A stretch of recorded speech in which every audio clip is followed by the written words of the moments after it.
October 31st was the final day of the year for the Celtic people of the North.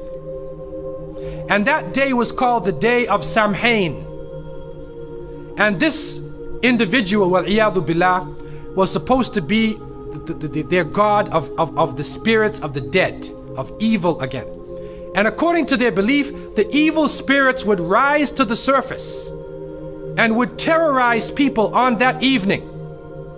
And on that evening, if you did something wrong to a person, they'd come back to get you on that night. So some people would put on a disguise, so you couldn't recognize them on October 31st on that evening, and then they would be safe. Also, they would burn fires.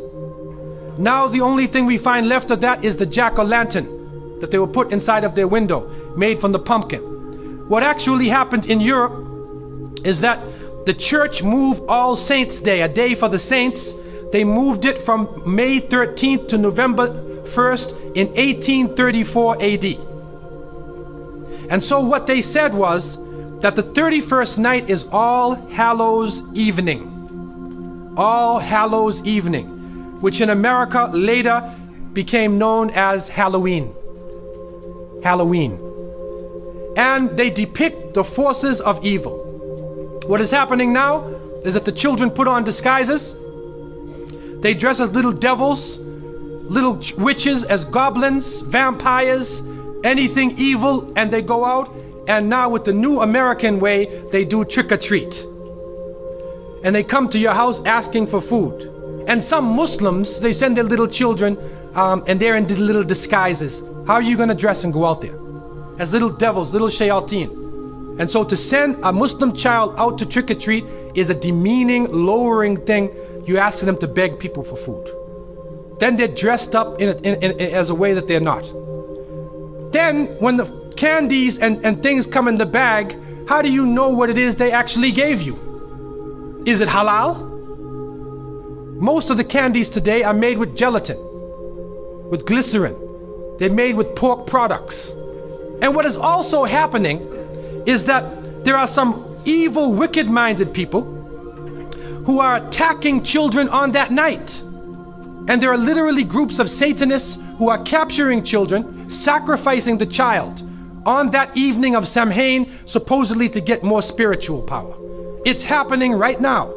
And so from so many angles, Muslims should have nothing to do with Halloween. And it is important for Muslims to have basira, that they should have the insight to look through affairs and do not just blindly follow. The Prophet, peace be upon him, said, you will follow them. You will follow the people who came before you inch by inch, foot by foot. Even if they crawl into the hole of a lizard, you crawl inside there with them. And then they said, who are these people? Are they the Christians and the Jews? And the Prophet, peace be upon him, said, who else? And so it has come to pass. And you can't Islamicize these occasions. You can't use Arabic names and Islamic symbols to make it halal. And secondly, it is important for Muslims to cherish their own holidays. When the Eid al-Fitr comes, take the day off. There are some Muslims who go to work on Eid. They go to Eid prayer and they go to work. So what happens to your children? They don't have a chance to relax and enjoy themselves. Organize an activity. Bring their families together. Eat together. Do things together. Remember Allah subhanahu wa ta'ala together. Make it a happy occasion for them. They will remember their Eids. Eid al-Fitr, Eid al-Adha. If they don't, then they get involved in Christmas, in Easter, in Halloween, where even in the Christian tradition now, it is confusing. And many of the Christians now, Seventh-day Adventists, Jehovah's Witnesses, and many people are taking a stand. And they're saying we do not want to follow the pagan religion.